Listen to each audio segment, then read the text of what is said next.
c'est pas la génération des Tanner, Goretta, etc., qui ont fait leur cinéphilie au cinéma. Je fais partie de ces gens qui ont fait leur cinéphilie entre le milieu des... oui, le milieu des années 70 et le milieu des années 80, c'est-à-dire entre mes 10 et 20 ans, je l'ai faite à la télé. Il y avait un manque, l'université à ce moment-là n'enseignait pas le cinéma. C'était en chantier. Au milieu des années 80, il y avait ce désir, il y avait des conférences régulièrement de Freddy Buach ou de Michel Simon. Bon, mais c'était le seul moyen de nourrir cette espèce de cinéphagie. Mais je tiens à distinguer ma génération de la génération peut-être d'après, où la cinéphagie, c'était un peu à la Tarantino, c'était de voir tout et n'importe quoi. Et moi, j'avais déjà une certaine culture, donc une certaine exigence de vraiment chercher des références fortes. Donc voilà, le ciné-club, c'était là. Et puis, non seulement c'était pouvoir voir les films, mais c'était pouvoir écrire sur les films. Alors, quand on fait des études de lettres, on a aussi un désir d'écrire, parce que l'écriture, ça paraît idiot, mais l'écriture, ça forme la pensée. Moi, j'ai passé des nuits aux activités culturelles, ça se dit pas, mais j'ai passé dans le bureau d'Annie Lefebvre, dans le bureau du responsable. Elle me laissait les clés pour le week-end. Je sais pas si tout le monde avait ça, j'avais peut-être des privilèges. Dont j'ai énormément profité, et je passais des week-ends à écrire, à lire, à écrire, à lire, etc. Et donc, je dirais, c'est les plus belles années de ma vie. Enfin, en tout cas, dans mes études, c'est les meilleurs moments de mes études.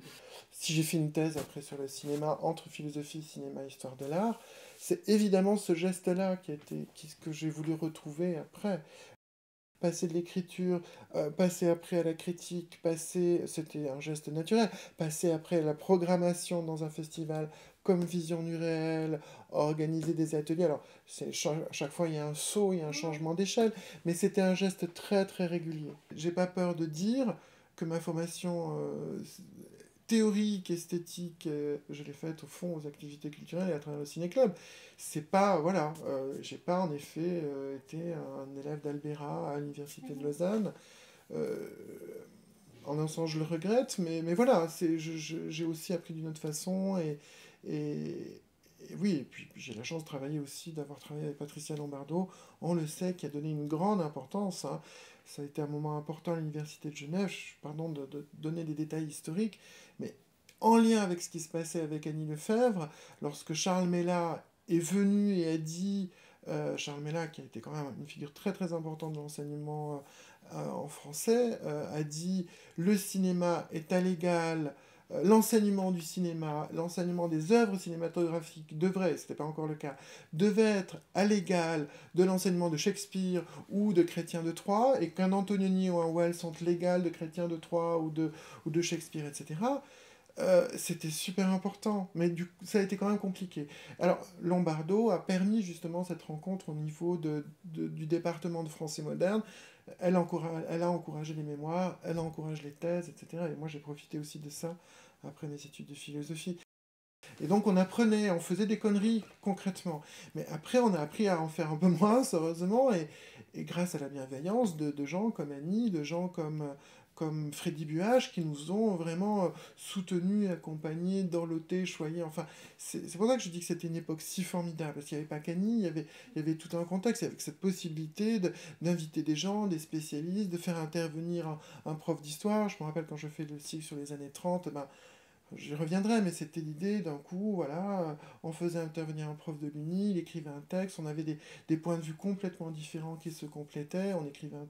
Enfin voilà, euh, tout ça, ça faisait un apprentissage quand même tout à fait formidable et très pluridisciplinaire en plus. Le cinéma peut poser des questions métaphysiques, peut poser la question de l'existence de Dieu, peut poser la question... Ben, je trouve ça formidable. Je trouve ça que le cinéma n'ait pas peur de se coller, colleter, pardon, aux questions les plus ultimes de l'humanité. Voilà, que ce soit la science, que ce soit la guerre, qu'est-ce que c'est que la guerre, qu'est-ce que c'est que la représentation de la guerre, qu'est-ce que c'est que ce fantasme. La guerre, c'est le plus beau des spectacles, le cinéma. Hein, c'est le syndrome de Néron, voilà, j'allais dire, oui, fait objet d'art. Syndrome de Néron, vous le savez, c'est le plaisir de voir brûler Rome et d'en jouir.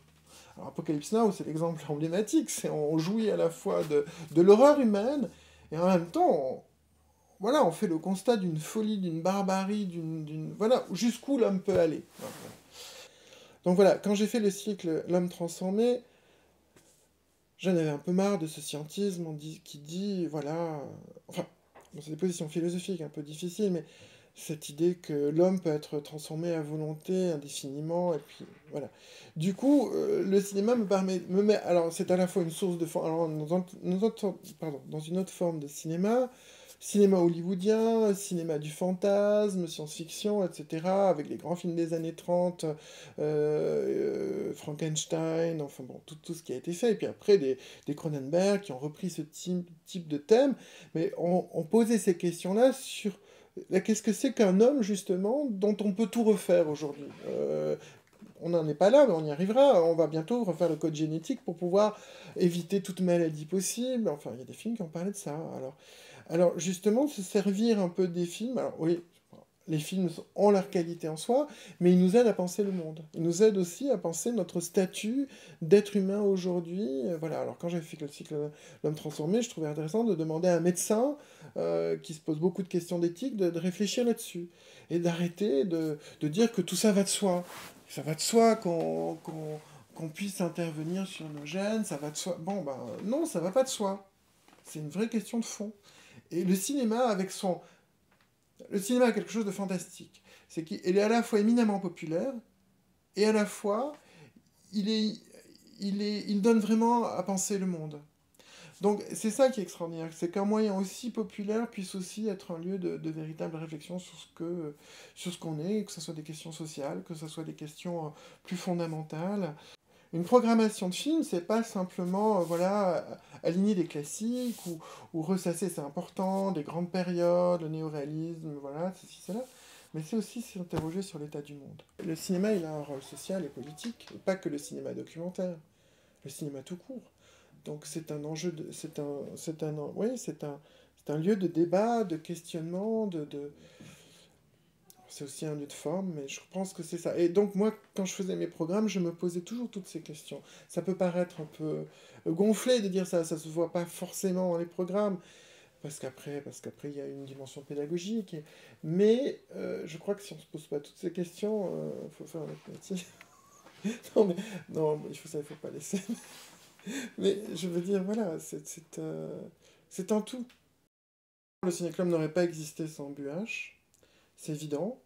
Il n'aurait pas existé sans Annie, certainement, comme il s'est transformé. Mais voilà, sans les films que Buach nous a donnés pendant des années à projeter, voilà, il n'y aurait pas eu de ciné-club. Et chaque fois qu'il venait, c'était une fête, parce que Buach, c'est un des pionniers, comme on le sait, c'est un des pionniers comme Langlois, comme Ledoux à Bruxelles.